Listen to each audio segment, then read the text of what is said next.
Monkey.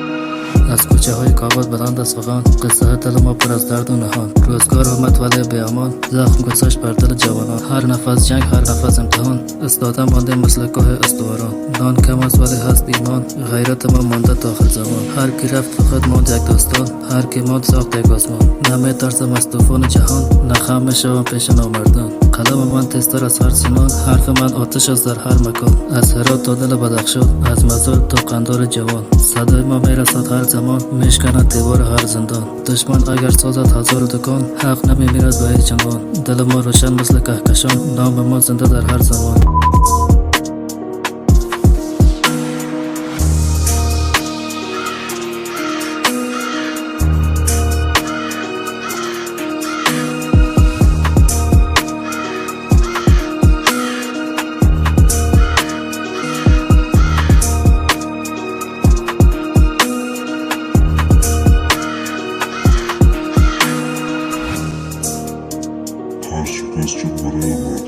هر شکست شد برای نردبان، تا رسم سوی بلندترین مکان. دود و خاک و غصه به پایان، نتوانست بشکند این وجدان. من صدای نسل به امکان، نسل امید، نسل قهرمان. هر قدم یک قصه جاودان، هر نفس یک شعر به پایان. گرچه دنیا باشد نامهربان، ما نمیگردیم مسیر گمان.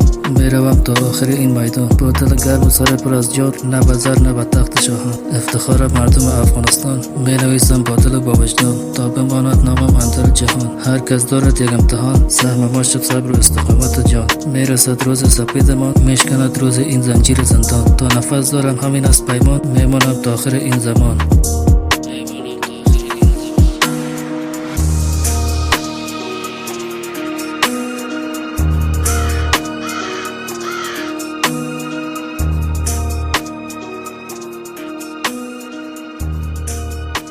امید احمدی زد ریکورد.